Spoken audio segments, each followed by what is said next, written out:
Vijayawada university మంచి భవిష్యత్తు కోసం తెలుగు విద్యార్థులు ఇష్టపడే యూనివర్సిటీ. కాల్ 9059052378 9059052379.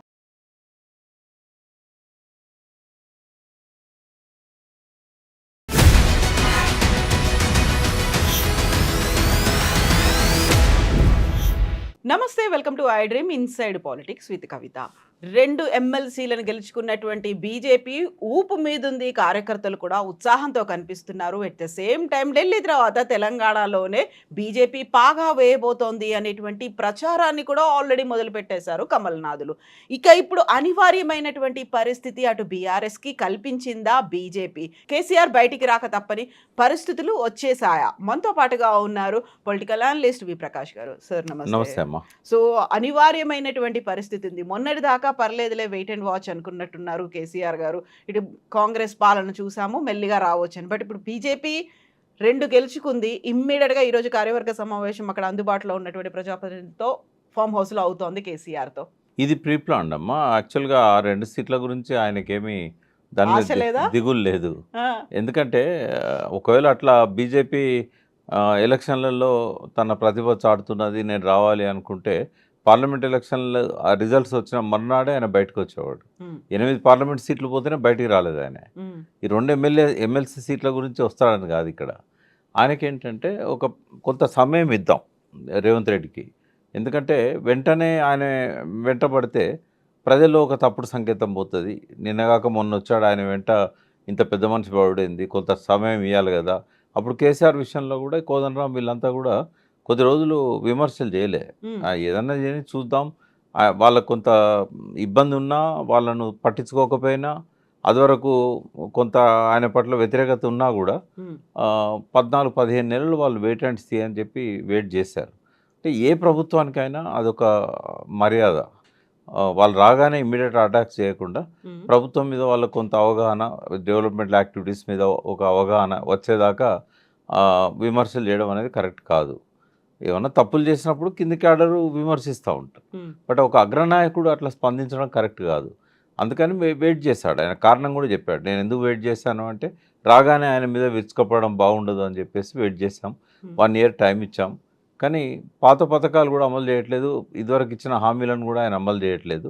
ప్రజలకు చాలా నష్టం జరుగుతుంది, మళ్ళీ ఆత్మహత్యలు మొదలైనవి. కాబట్టి ఇక నేను రాక తప్పదు అన్నట్టుగా ఆయన రెస్పాండ్ అయ్యాడు. బీజేపీ డెవలప్ కావడం అనేది ఆయనకు చాలా ఉపయోగపడే ప్రక్రియ. అది కేసీఆర్కి చాలా ఉపయోగపడుతుంది అది. ఎందుకంటే అపోజిషన్ ఓట్స్ స్ప్లిట్ అవ్వడం అనే దానికంటే ఇక్కడ టీఆర్ఎస్ తన బలాన్ని పెంచుకుంటూ కాంగ్రెస్కు పడ్డ ఓట్లను స్ప్లిట్ చేయగలగాలి ఆయన. లాస్ట్ టైం కాంగ్రెస్కి ఒక 40% వచ్చాయి. 40%లో ఒక 10-15% స్ప్లిట్ చేయగలిగినా కూడా ఇంకో 10% సహజంగానే టీఆర్ఎస్ వైపు వస్తుంది. అప్పుడు కొంత కాంగ్రెస్ వీక్ అవుతుంది. ట్రయాంగిల్ కంటెస్ట్లో బీజేపీ ఉన్నట్టయితే టీఆర్ఎస్కి ఎప్పుడు ఎడ్జ్ ఉంటుంది, అధికారంలోకి రావడానికి సుగమం అవుతుంది. ఇప్పటికే దాదాపు ఒక అనఫిషియల్గా ఒక సర్వే వాళ్ళు చేయించారా లేకుంటే ఎవరు చేయించారో తెలియదు. నాకు తెలిసిన సమాచారం ఏంటంటే ఇప్పటికిప్పుడు ఎన్నికలు జరిగితే ఏ పార్టీలు గెలుస్తాయి అనేది ఒక సర్వే చేశారు. చేస్తే 65 టీఆర్ఎస్, 8 సీట్స్ కాంగ్రెస్, 35 ఏమో బీజేపీ. 8కి పడిపోతుంది ఇప్పుడున్న ఐజాన్ టుడే. ఎవరు చేయించారు ఇది? కేసీఆర్ దగ్గర ఉందా ఈ సర్వే? ఉంది. అయితే వాళ్ళే చేయించారో తెలియదు, లేదా ఇండిపెండెంట్ ఏజెన్సీ ఎవరో చేసి ఉంటారు, వాళ్ళకి ఇచ్చి ఉంటారు. బట్ వాళ్ళేం దాన్ని అనౌన్స్ చేయట్లేదు. దాన్ని దృష్టిలో పెట్టుకొని కొంత ఎట్లా ముందుకు పోవాలనే దాని మీద దాన్ని ఎక్సర్సైజ్ చేస్తారు. అంటే కాంగ్రెస్ అంత ఘోరంగా దెబ్బతిన్నది. అంటే ఇప్పుడు మీరు రైతుల దగ్గర పోయి మైక్ పెట్టి వాళ్ళ బైట్స్ తీసుకునే ప్రయత్నం చేసినట్టయితే 10 మందిలో 9 మంది అసలు అన్పార్లమెంటరీ లాంగ్వేజ్లో తిడుతున్నారు. అంటే వీళ్ళంతా గ్రామీణ ప్రాంతాలలో ఎక్కడైతే కాంగ్రెస్ గెలిచిందో వాళ్ళకు ఓట్లు వేసిన వాళ్ళు, వాళ్ళ మార్పు కోరుకున్న వాళ్ళు మామూలు భాషలో తిట్టట్లేదు. అసలు ఆ భాష వాళ్ళు మాట్లాడినా మీరు టెలికాస్ట్ చేయలేరు, అంత ఘోరంగా తిడుతున్నారు. అంటే ఏ స్థాయికి పోయింది వ్యతిరేకత? చాలా ఫ్రస్ట్రేషన్ ఉంది. తర్వాత ఆత్మహత్యలు అన్నీ ఏవైతే ఆపామో 10 సంవత్సరాల్లో అన్నీ మళ్ళీ మొదలైనాయి. చేనేత కార్లే మొదలైనవి, రైతులై మొదలైనవి అంతా విద్యార్థులు కూడా పూర్తిగా భ్రమలు పోగొట్టుకున్నారు. ఎవరైతే బస్సులు వేసుకొని పోయి ఊళ్ళల్లో ప్రచారం చేశారో కాంగ్రెస్కి ఒక్కసారికి ఏమని వాళ్ళంతా ఇప్పుడు చాలా మనస్తాపంతో ఉన్నారు. చాలామంది మీద లాఠీలు విరిగినాయి. ఎగ్జామ్ రోజు కూడా జైల్లోకి పంపించారు. దాదాపుగా అంటే ఇంకా పతనానికి ఇది ఒక పరాకాష్ట అని చెప్పొచ్చు ఇప్పుడున్న సిచ్యువేషన్. ఏం చేసినా కోలుకోలేడు. ఎందుకంటే ఒక 5 ఏళ్ల ప్రభుత్వము బిగినింగ్ ఏదైతే ఉందో గుడ్ బిగినింగ్ ఉండాలి. సో ఒక బ్యాడ్ బిగినింగ్తో స్టార్ట్ అయింది రేవంత్ రెడ్డిది. ఇంకా కోలుకోవడం అనేది సాధ్యం కాదు. ఒకవేళ నాయకత్వం మార్పు జరిగితే ఏమన్నా కోలుకుంటుందేమో, కానీ కాంగ్రెస్కు నాయకత్వాన్ని మార్చాలనే అవకాశం లేదు. ఎందుకంటే ఇన్ఛార్జిని మార్చారు కదా, ఇన్ఛార్జ్ మాత్రం మార్చారు. ఇది కూడా వాళ్ళకు పెద్ద దెబ్బ. ఎందుకంటే నాయకత్వాన్ని మార్చే అవసరం ఉంటేనే ఇన్ఛార్జిని మార్చి ఉపయోగపడేది. ఇప్పుడు ఈ ఒక బండిని లాగడానికి 2 ఎడ్లు ఉంటాయి. ఒకటి ఇటు లాగితే బండి పోద్దాం ముందుకు. ఇద్దరికి ఎంత వ్యత్యాసం ఉందంటే జమీన్ ఆస్మాన్ తేడా ఉంటుంది. చాలా సిన్సియర్ హానెస్ట్ మీనాక్షి నటరాజన్ ప్రజల పట్ల కానీ, సమాజం పట్ల కానీ, పరిస్థితుల పట్ల కానీ ఒక పాజిటివ్ దృక్పథం, progressive outlook, scientific thoughts, anti corruption, అన్ని మంచి లక్షణాలున్న క్యాండిడేట్ ఆమె. జేఎన్యూ బ్యాక్గ్రౌండ్తో వచ్చింది. అటువంటి వ్యక్తిని పూర్తి విభిన్న లక్షణాలున్న ముఖ్యమంత్రికి ఇన్ఛార్జ్గా పెడితే ఈ రెండింటి మధ్య సింక్ కాదు కదా. అంటే ఉన్న గ్యాపుల్ని తగ్గించడానికే తీసుకొచ్చారు అనే మాట కాదు. అంతటితో ఆగుతుందా ఆమె?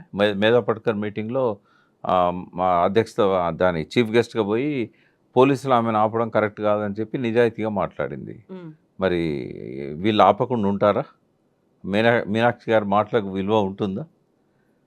రేవంత్ రెడ్డి పూర్తిగా మనస్తత్వాన్ని మార్చుకొని మీనాక్షి నటరాజన్ బాటలోకి వస్తే ఇదొక థాట్లో పోతుంది ప్రభుత్వం ముందుకు. కానీ ఆయన లోపల ఆ లక్షణాలు ఉండవు. ఎన్ని చేయాలనో అన్ని చేస్తాడు ఆయన. ఓకే, అయితే ఇప్పుడు మీరు చెప్పినటువంటి సర్వేని బట్టి చూస్తే ఇప్పుడు బీజేపీకి 8 మాత్రమే ఉన్నాయి కదా. 35. ఇప్పుడు 35 పెరగడము అంటే ఎంతలా పెరిగింది ఆ గ్రాఫ్ అనేది? అది టీఆర్ఎస్కు మంచిది. అక్కడ బీజేపీ బలపడుతోంది. ఇప్పుడు కాకపోయినా మళ్ళీ రాబోయేటువంటి ఎన్నికల్లో అయినా మేమే వస్తాం అనేది ఉంటుంది కదా వాడికైతే. అంటే ఇద్దరి మధ్యనే ఉంటుంది పోటీ. కాంగ్రెస్ ఉండదు ఇంకా. కాంగ్రెస్ ఇంకా ఇప్పుడే 8 సీట్లకు ఓడిపోయిందంటే ఇంకేం కోలుకుంటుంది అది. నేను అనుకుంటా ఇక మళ్ళీ ఇప్పట్లో కాదు ఎప్పట్లో కూడా లేవదు కాంగ్రెస్. అయిపోయినట్టే కాంగ్రెస్, శకం ముగిసినట్టే. ఇది లాస్ట్ గవర్నమెంట్. చాలా దశాబ్దాల తర్వాత ఎప్పుడన్నా మళ్ళీ రాహుల్ గాంధీ పికప్ అయితే వస్తుందేమో తెలియదు, కానీ ఇంకా కాంగ్రెస్కి ఇక్కడ అవకాశం లేదు ఇక. సో ఇప్పుడు బీజేపీ వర్సెస్ బీఆర్ఎస్ మధ్యలో రాబోయే రోజుల్లో పోటీ ఎప్పుడు వీళ్ళిద్దరి మధ్యనే ఉంటుంది. దానికి ఏంటంటే స్ట్రాంగ్ బ్యాకప్ ఉంది బీజేపీకి. ఒకసారి ఆ పార్టీ నిలదొక్కున్నదంటే కేంద్ర ప్రభుత్వం లాగానే ఉంటుంది. ఇక ఇద్దరి మధ్యనే టఫ్ ఫైట్ ఉంటుంది. మూడో శక్తిగా బీసీలది వచ్చే అవకాశం ఉంది. బట్ ఎంతవరకు వీళ్ళిద్దరిని తట్టుకొని నిలబడగలుగుతారు, సస్టైన్ అవుద్ది అనేది ఒక ప్రశ్న. రెండవది ఏంటంటే ఒకవేళ కనుక బీసీలో ఒక శక్తిగా ఎదగగలిగితే ట్రయాంగిల్ ఫైట్ ఉంటుంది. టెట్రాంగిల్ ఫైట్ అనుకోవచ్చు, చతుర్ముఖ పోటీ. చతుర్ముఖ పోటీలో కనుక బీసీలు కొంత ఓట్ షేర్ చేసుకోగలిగితే, కొన్ని సీట్లు గెలవగలిగితే, ప్రీ అలయన్స్ అంటే ప్రీ పోల్ అలయన్స్ ఎవరితోనైనా చేసుకోగలిగితే నిలబడగలుగుతారు. కానీ ప్రీ పోల్ అలయన్స్కి ఏ పార్టీ అయినా వాళ్ళతో ముందుకు వస్తుందా? ఒకవేళ అవకాశం ఉంటే బీజేపీ రావచ్చు. ఎందుకంటే బీసీ ముఖ్యమంత్రిని చేస్తానన్న పార్టీ కాబట్టి. బీసీ పార్టీ ఒకటి వచ్చినప్పుడు ఆ పార్టీతో అలయన్స్ పెట్టుకుంటే మనం కొంచెం హెల్ప్ఫుల్ ఉంటుంది. అప్పుడు సర్వే చేస్తారు. సర్వేలో కనుక టీఆర్ఎస్ కొద్ది ఎడ్జ్ ఎక్కువ ఉంటుంది. కాబట్టి బీసీలను మనం పక్కన పెట్టుకుంటేనే గెలవగలుగుతాం అనే ఒక భయము, ఒక నమ్మకం వాళ్ళకు వస్తుంది. కాబట్టి బీజేపీ బీసీలు కనుక ఒకటైతే అధికారంలోకి రావడం పెద్ద కష్టం కాదు. ఒకవేళ అంత బలపడుతుంది అనుకున్నప్పుడు, బీజేపీ బలపడినప్పుడు బీఆర్ఎస్కి హెల్ప్ అవుతుంది, కాంగ్రెస్ పడిపోతుంది అనుకున్నప్పుడు ఎమ్మెల్సీ ఎన్నికల్లో ఎందుకు నిలబడలేకపోయింది బీఆర్ఎస్ పార్టీ? క్యాండిడేట్లను ఎందుకు పెట్టలేదు? లాస్ట్ టైం కూడా పెట్టలేదు. అధికారంలో ఉన్నప్పుడు కూడా ఎమ్మెల్సీ ఎలక్షన్స్లో క్యాండిడేట్స్ని పెట్టలేదు. ఎందుకంటే ఇది వాస్తవంగా పార్టీల ప్రమేయం లేకుండా జరగాలి.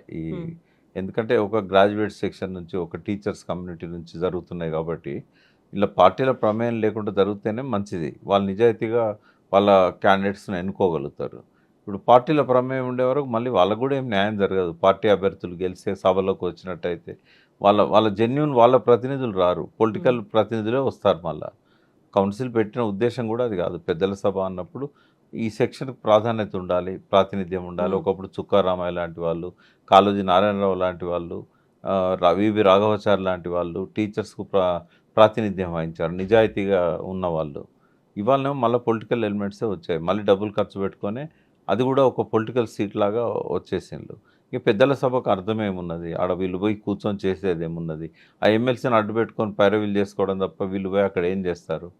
కోట్లు సంపాదించి కోట్లు ఖర్చు పెట్టి మళ్ళీ కోట్లు సంపాదించడానికి దీన్ని ఒక వేదికగా వాడుకుంటారే తప్ప ఏముండదు. అయితే ఎమ్మెల్సీ ఎన్నికల్లో బీఆర్ఎస్ పార్టీ తన క్యాండిడేట్ని పెట్టకపోవడం వల్లే ఇండైరెక్ట్గా బీజేపీకి సహకరించారు, అందువల్లే బీజేపీ గెలిచింది అనే మాట కాంగ్రెస్ చెప్తోంది. ఇప్పుడు బీఆర్ఎస్ నుంచి వస్తున్నటువంటి మాట కాంగ్రెస్ అండ్ బీజేపీ ఇద్దరు కలిసి బీసీ క్యాండిడేట్లను ఓడించారని. ఎవరెవరితో కలిసారు? బీసీ ఫ్యాక్టర్ ఉందనేది వాస్తవం, అది మనం మళ్ళీ మాట్లాడదాం. ఇక్కడ ఎవరెవరికి సపోర్ట్ చేశారనడానికి ఒక సాక్ష్యం ఉంది. కరీంనగర్ గ్రాడ్యుయేట్స్ ఎన్నికల్లో మూడో అభ్యర్థిగా ప్రసన్న హరికృష్ణ ఉన్నాడు. అతను ఇండిపెండెంట్. ఈ ద్వితీయ ప్రాధాన్య ఓటు ఉంటుంది కదా, ప్రథమ ప్రాధాన్య ఓటు వాళ్ళు అనుకున్న క్యాండిడేట్కి వేస్తారు ఈ రెండు పార్టీలు. బీజేపీకి వేసుకుంటుంది, కాంగ్రెస్ అభ్యర్థులు కాంగ్రెస్కి వేసుకుంటారు.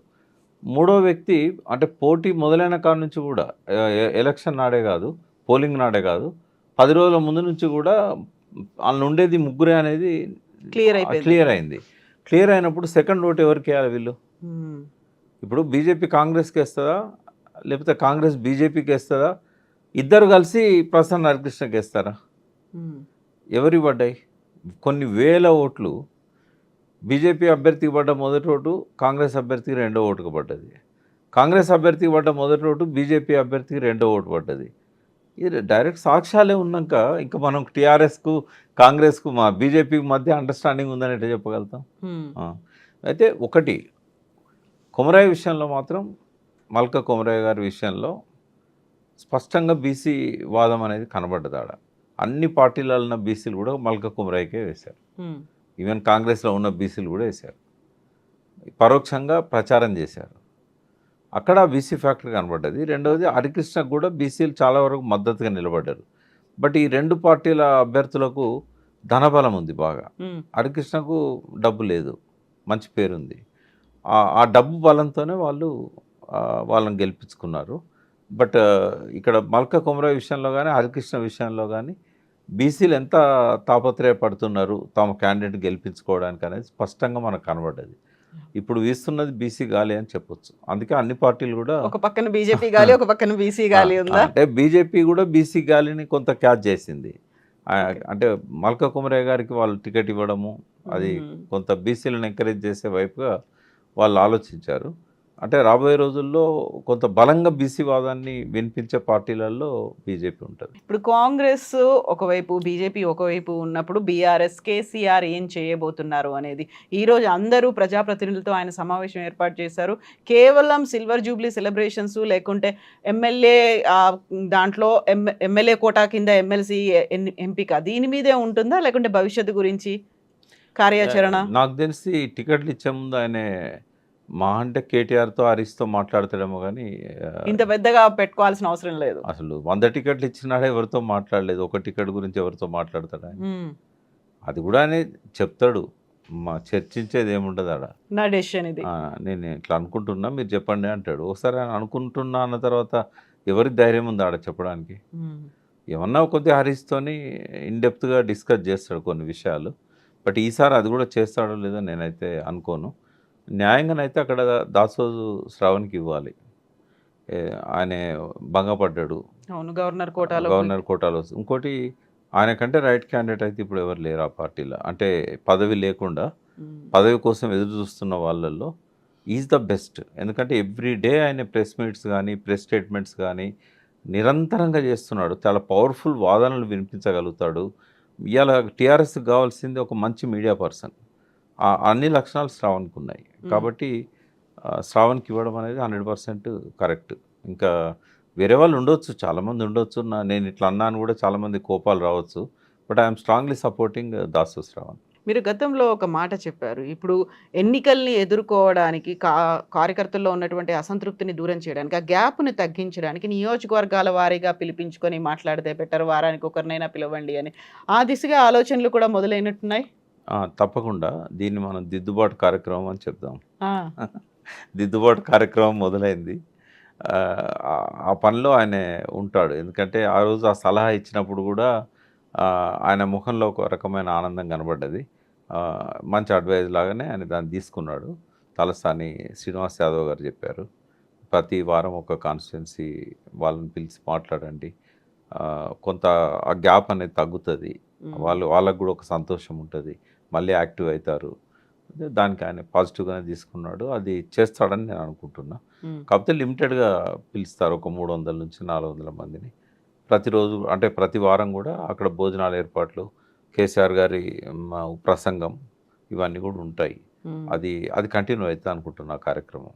బహుశా ఈ సభల తర్వాత నుంచి మొదలు పెడతాడేమో. ఎందుకంటే ఈ సభ ఏప్రిల్ 27 తర్వాత. ఎందుకంటే ఈ ఏప్రిల్ 27ది చాలా గ్రాండ్‌గా జరగాలనుకుంటాడు ఆయన. పెద్ద ఎత్తున చేయాలని. రెండోది సిల్వర్ జూబ్లీ కాబట్టి ఆహ్, దీన్ని ఎట్లా చేయాలి? ఈ లోపల ఏమేం కార్యక్రమాలు తీసుకోవాలి? దీన్ని గేరప్ చేయడానికి మళ్ళొకసారి. నేను ఆ రోజు ఇచ్చిన రిటర్న్‌గా ఇచ్చిన అడ్వైస్ ఏందంటే, ఈ మీరు మీ పాలన లోపల ఒక్కొక్క సెక్టార్‌కు అంతకుముందు ఎట్లుండేది ఆ పర్టిక్యులర్ రంగం, హ్మ్. వ్యవసాయ రంగమే ఉంది. అంతకుముందు ఎట్లుండేది కనీసం 20,00,000 ఎకరాలకు కూడా సాగునీరు లేని పరిస్థితి. 9.5 ఏళ్ల కేసీఆర్ పాలనలో 85,00,000 ఎకరాలకు సాగునీరు అందించే ఏర్పాటు జరిగింది. వచ్చినాయి. తర్వాత పంటలు కూడా 4 రెట్లు ఉత్పత్తి ఎక్కువ పెరిగింది. రైతులకు పెట్టుబడి వచ్చింది. బీమా పెరిగింది బాగా. అంతకుముందు 1,50,000 ఉంటే అది 5.5, 6 లక్షల దాకా పోయింది కదా బీమా. ఇట్లాంటివన్నీ కూడా మీరు హైలైట్ చేస్తూ ఒక్కొక్క రంగానికి సాగునీరు, హ్మ్. వ్యవసాయము, విద్యుత్ శక్తి, పవర్ కట్స్ లేని కరెంట్ ఎట్లా ఇవ్వగలిగారు. ఇట్లా ఒక్కొక్క రంగం మీద ఒక 25 రంగాలను సెలెక్ట్ చేసుకోండి. 25 రోజులు చేయండి సిల్వర్ జూబ్లీ కాబట్టి. అప్పుడేమైద్దంటే తెలంగాణ అంతకుముందు ఎట్లుండేదనేది మళ్ళొకసారి గుర్తొస్తది. హ్మ్. కేసీఆర్ పాలనలో ఎట్లుండేదనేది తెలుస్తది. ఇప్పుడు ఎట్లున్నదో కూడా తెలుస్తది. మరి దాన్ని వాళ్ళు ఎంతవరకు అమలు చేస్తారో మనకు తెలవదు. హ్మ్. నేనిచ్చిన అడ్వైజ్ అది. ఇంకా మిగతా వాళ్ళు చాలా అడ్వైజెస్ ఇచ్చారు. బట్ ఈరోజు వాటన్నిటిని చర్చిస్తారు. దాన్నంతా అప్పుడు వచ్చిన అడ్వైజెస్‌ని హ్మ్. చర్చించి ఈ ఈ వచ్చే నెలాఖరులో ఏప్రిల్ 27 జరుగుతది కాబట్టి, ఈ 6 వారాలు, 7 వారాల సమయం ఉంది కాబట్టి ఏం చేయాలనేది దాని మీద మీటింగ్ ఇవాళ. హ్మ్. ఆ పార్టీ ముఖ్యులు కూర్చుంటున్నారు. యాహ్! సో, ఒకవైపు కేసీఆర్, బీఆర్ఎస్ గేరప్ అవుతోంది. బీజేపీ మళ్ళీ కొంచెం ఉత్సాహంతో ముందుకెళ్తోంది. ఈ మీరు చెప్పినటువంటి సర్వేని బట్టి చూస్తే కాంగ్రెస్‌కి 8కే పడిపోతుంది అనుకున్నప్పుడు, ఆబ్వియస్‌గా ఈ సర్వే గురించి వివరాలనేవి కాంగ్రెస్ పార్టీకి, ప్రభుత్వానికి కూడా తెలిసుంటాయి కదా! అంత సైలెంట్‌గా అయితే ఊరుకోరు కదా! ప్రభుత్వాన్ని కోల్పోవడం, లేకుంటే మళ్ళీ ఇంకెవరికి చేతులోనో పెట్టడం అన్నప్పుడు వాళ్ళు కూడా రెక్టిఫై చేసుకునే ప్రయత్నాలు మొదలవుతాయి కదా! అంటే వాళ్ళ చేతిలో లేదమ్మా రెక్టిఫై చేసుకోవడం. హ్మ్. ఎందుకంటే అలవి గాని హామీలిచ్చారు. పోనీ నిజాయితీగా ప్రజల ముందుకొచ్చి మాకప్పుడు పరిస్థితి అంచనా లేకుండే. హ్మ్. మేము ఆర్థికంగా చాలా సంపన్నంగా ఉన్నామని చెప్పి మేము ఎక్స్‌పెక్టేషన్స్ ఎక్కువుండి మేము ఇట్లా మీకు హామీలిచ్చాం. ఇన్ని హామీలు మేము అమలు చేయలేము. మేము చేసేది చెప్తామని చెప్పి కొన్ని వాళ్ళు ఏవైతే అమలు చేస్తారో వాళ్ళకి పర్స్ ఎంతవరకు పర్మిట్ చేస్తదో అంతవరకు వాళ్ళు ప్రజల ముందుకు నిజాయితీగా వచ్చినట్టయితే ఒక తీరు ఉంటది. లేదు ఇంకా వాళ్ళని హామీలు అట్లే మేము అమలు చేస్తామని మభ్యపెడుతూ ఇప్పుడు హ్మ్, మోసపోయినాం అనే ఫీలింగ్ ప్రజలకు వచ్చినప్పుడు హ్మ్. మోసం ఓకే గానీ నమ్మక ద్రోహం చేయకూడదు. తప్పులు చేయొచ్చు, పొరపాట్లు చేయొచ్చు, మోసం కూడా చేసినా ఒక లెవెల్ వరకు భరిస్తారు. కానీ నమ్మక ద్రోహం చేస్తే ఇంకా తీవ్రంగా ఉంటది. హ్మ్. ఇప్పుడు చేసేది నమ్మక ద్రోహం. నేను మీకు మాటిచ్చాను కానీ చేయలేకపోయినా దానికి కారణాలు ఇవి అంటే కొందరు నమ్ముతారు. హ్మ్. కొందరేమో మనల్ని మోసం చేసిండ్రా ఇతను అని అనుకుంటారు. బట్ నమ్మక ద్రోహం చేస్తున్నాడు. రైతు భరోసా ఎక్కడిచ్చాడమ్మా అందరికీ? 21,000 కోట్లు ఇచ్చానని ఆయనే చెప్తున్నాడు. 48,000 కోట్లల్లో 21,000 కోట్లు ఎంతైతది? 30%. అదేవిధంగా అది నేను చెప్పింది అప్పు గురించి రుణమాఫీ. రైతు భరోసా విషయానికొచ్చినప్పుడు ఒకటేమో ఫస్ట్ అబద్ధం చెప్తున్నాడు. కేసీఆర్ ఇయ్యలేదు, తర్వాత నేనిచ్చాను. కేసీఆర్ ఇయ్యకుండా ఆపింది నువ్వే గదా! ఎలక్షన్స్ అప్పుడు. రైతులకు తెలవదా? హ్మ్. మధ్యలో ఒకరోజు హరీష్ రావు గారు ఏదో మాట అన్నాడని చెప్పి హైకోర్టు రిలీజ్ చేయమని ఆర్డర్ ఇచ్చిన తర్వాత ఆపేయించారు. కొంతమంది అకౌంట్‌లో పడ్డ తర్వాత నిరంజన్ పోయి కంప్లెయింట్ ఇచ్చి ఇప్పుడు BC commission chairman. Congress vice president. అయితే ఆయన పోయి ఇచ్చినందుకు మళ్ళీ ఆపారు. మరి ఎలక్షన్ తెల్లవారే పడతాయి అకౌంట్స్లలో అన్న తర్వాత ఎలక్షన్ కమిషనే చెప్పింది కోడ్ అయిపోగానే పడతాయని చెప్పేసి. మరి రేవంత్ రెడ్డి ఎందుకు వెళ్ళిపోయాడు? ఆ డబ్బులన్నిటి కాంట్రాక్టర్లో బిల్లులు చెల్లించడానికి ఇచ్చాడు కదా. ఇప్పుడేమంటున్నాడు? అందరు మర్చిపోయిన అనుకొని కేసీఆర్ మిమ్మల్ని మోసం చేసిండు, ఆఖరి విడత రైతు బంధు ఇవ్వలేదు, మేము వచ్చినాక ఇచ్చాము అంటున్నాడు. అప్పుడు కూడా అందరికి ఇవ్వలేదు, అదొక వేరు విషయం. ఆ రోజు నుంచి ఈ రోజు వరకు రైతు బంధు పడలేదు. ఒక 2 ఎకరాలు 3 ఎకరాలకు కొంతమందికి వచ్చింది, అది కూడా మొన్న ఇచ్చింది 1/10 కూడా ఇవ్వలేదు ఆయన ఇవ్వాల్సిన అమౌంట్లో. రెండోది పెండింగే ఉండిపోయింది. ఇవన్నీ ప్రజలు గమనిస్తారు కదా. అయితే ఇవన్నీ విషయాలు సరిదిద్దుకోలేని ఇప్పుడు వాళ్ళందరికీ ఎక్కడి నుంచి తెచ్చిస్తాడు ఆయన? అభివృద్ధికి డబ్బులు లేవు, సంక్షేమానికి డబ్బులు లేవు, పాత బకాయిలు చెల్లించడానికి డబ్బులు లేవు. ఇప్పుడు ఎల్ఐసికి 7,000 కోట్లు బాకీ ఉన్నారు, రైతు బీమాకు సంబంధించిన అమౌంట్. కిస్తులు కట్టకపోతే వాళ్ళు ఇన్సూరెన్స్ ఇయ్యారుగా, మరి ఎట్లా కావాలి ఇవన్నీ? ఇంకోటి ఏంటంటే ఒక అవగాహన కూడా లేదు. కేసీఆర్ ఇప్పుడు 0 నుంచి ఒక 50 దాకా తీసుకొచ్చాడు. ఈ 50 నుంచి ఒక 70 దాకా ఎట్లా తీసుకుపోవాలనేది రోడ్ మ్యాప్ లేదు, అవగాహన లేదు, డబ్బులు ఎక్కడి నుంచి తీసుకురావాలనో తెలియదు. ఎంతసేపు అప్పుల గురించి ఆలోచించేవాడికి ఆయన కొద్దిగా power of sub conscious mind గురించి తెలుసు. అంటే మనం పదే పదే విజువలైజ్ చేసి వర్బలైజ్ చేసి మైండ్కి ఒక సంకేతం ఇస్తే అది అనుకున్న సాధ్యమవుతుంది అని. అయితే అనుకున్న సాధ్యమైంది అని నమ్మి ప్రూవ్ చేసిన వ్యక్తి రేవంత్ రెడ్డి. నేను ముఖ్యమంత్రి కావాలనుకున్నాడు, పదే పదే దాన్ని అంతటా చెప్పుకున్నాడు, విజువలైజ్ చేసిండు, వర్బలైజ్ చేసిండు, డ్రీమ్ చేసిండు, సాధించాడు. మరి అప్పుల గురించి ఎందుకు ఆలోచిస్తున్నావు? సంపద పెంచుకోవడానికి ఎందుకు ఆలోచిస్తలేవు? సంపద పెంచుకోవడానికి ఆయన ప్లేస్లో ఇంకెవరున్నా కూడా కేసీఆర్ను మీరు ఎన్నన్నానండి, వ్యక్తిగతంగా కానీ ఆయన యాటిట్యూడ్ సంబంధించి కానీ సంక్షేమంలో అభివృద్ధిలో ఏ మేధావి కూడా ఆయన తప్పుపట్టలేడు. అటువంటి ఒక గొప్ప పరిపాలనను 9.5 సంవత్సరాలు అందించాడు కదా. నువ్వు ఇన్ఛార్జ్ తీసుకున్నావు, నువ్వు ఇప్పుడు ఆయన దగ్గర నుంచి ఛార్జ్ తీసుకున్నావు ముఖ్యమంత్రిగా. ఛార్జ్ తీసుకున్నప్పుడు మినిమం కర్టసీ ఆయన దగ్గర పోయి కూర్చొని మీరు అసంపూర్తిగా వదిలేసిన వాటిని ముందుకు తీసుకుపోవడానికి నేనేం చేయాలి, పార్టీ వేర్ కావచ్చు, in the interest of Telangana people, ఎంత హుందాగా ఉండేదమ్మా. మామూలుగా అడుగుతారా అలా ఎవరైనా? ఒక రేవంత్ని పక్కన పెట్టి లేకుంటే కేసీఆర్ దగ్గరికి వెళ్ళి అడగలేదు అనుకున్నా? ఏ ముఖ్యమంత్రి అయినా అది మర్యాద. అది ఏంటంటే మీరు ఇప్పటిదాకా మీరు ఇంత దూరం తీసుకొచ్చారు ఈ ప్రాజెక్టులను కానీ వీటిని కానీ ఆర్థిక పరిస్థితి కానీ, దీన్ని ఫర్దర్గా మీరు ఏదైతే చేయాలని చేయలేకపోయిన అంశాలు ఉన్నాయో నాకేం గైడెన్స్ ఇస్తారని అడగవచ్చు కదా.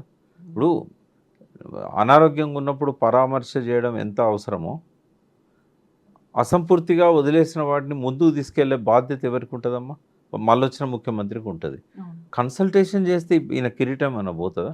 అది గౌరవాన్ని పెంచుతుందా తగ్గిస్తుందా? ప్రభుత్వ పథకాలు ప్రజల కోసం నిర్ణయించిన పథకాలు కాబట్టి. అంటే పొద్దున్న లేస్తే రాత్రి దాకా ఆయన తిట్టడం పనిగా పెట్టుకున్నప్పుడు ఆయన మంచి చేసిన వాటిని కూడా తప్పు అని చెప్పి చిత్రించాల్సి వస్తుంది.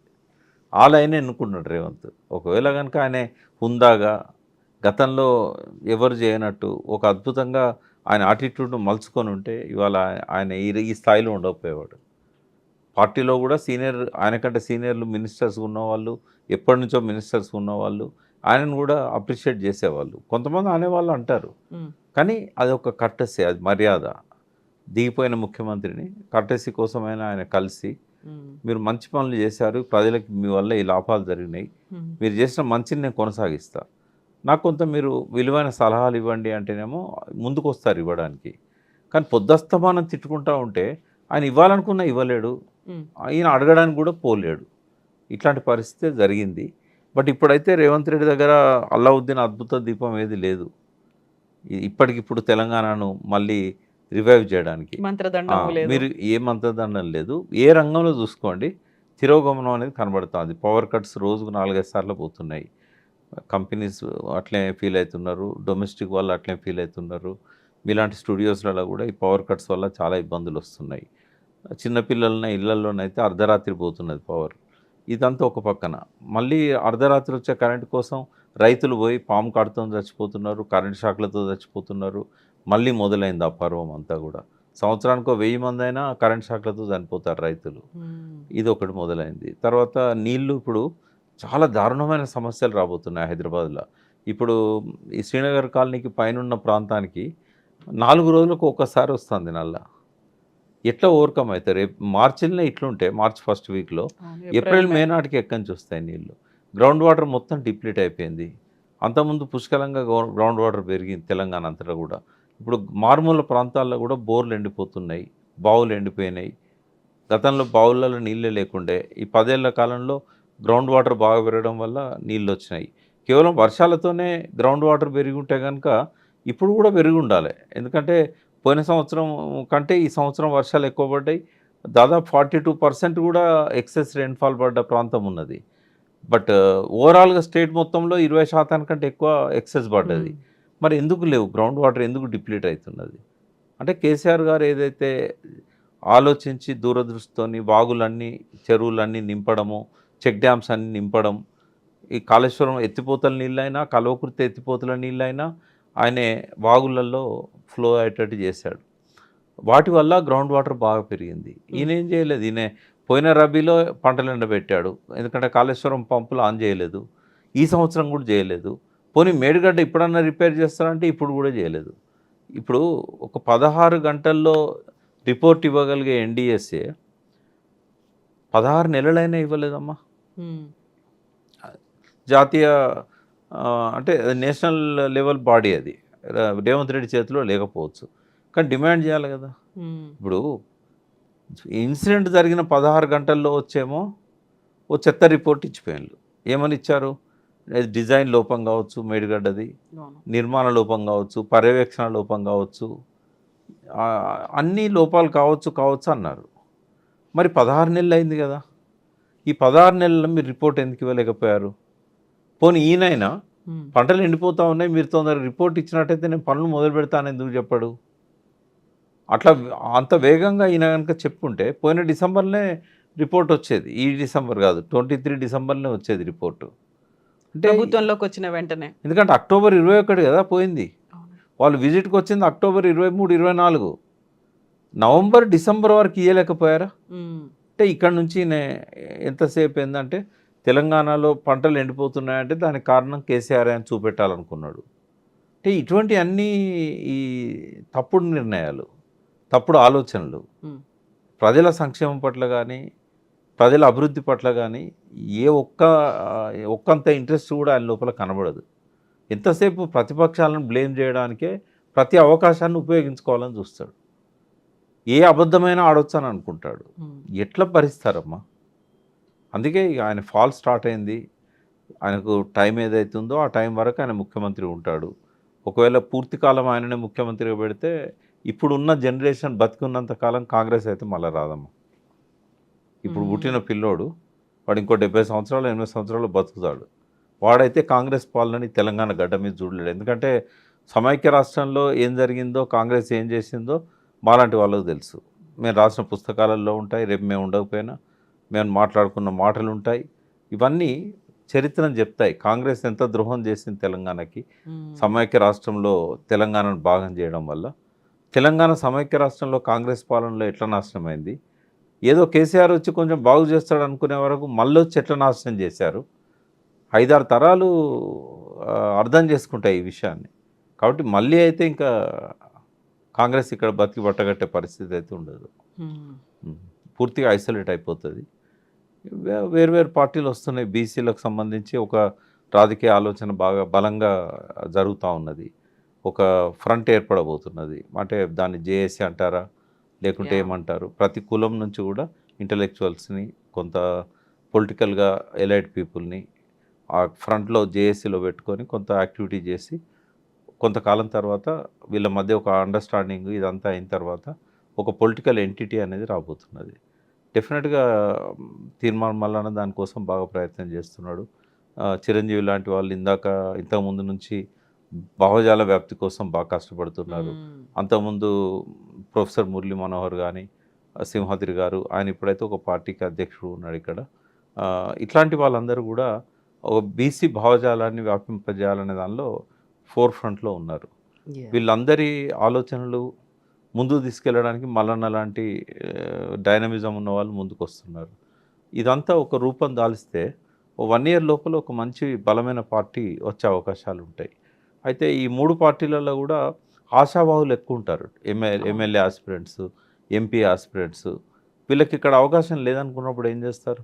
ప్రత్యామ్నాయం కనిపిస్తుంది. ప్రత్యామ్నాయం కనబడుతూ ఉంటుంది. కాబట్టి ఆ పార్టీని తక్కువ అంచనా వేయడానికి లేదు. తెలంగాణ నినాదంతో ఎట్లయితే కేసీఆర్ అంచెలంచెలుగా ఎదిగి ముఖ్యమంత్రి స్థాయికి వచ్చాడు, రాష్ట్రాన్ని సాధించాడు, దీనికి కూడా అదే ఆ భావజాల వ్యాప్తి, ఆ ఆందోళనలు, ఆ రాజకీయ ప్రక్రియ. జయశంకర్ గారు ఏ సిద్ధాంతాన్ని అయితే తెలంగాణకి ఇచ్చారో అదే సిద్ధాంతాన్ని అంబేద్కర్ గారు అన్నట్టుగా బోధించు, సమీకరించు, పోరాడు.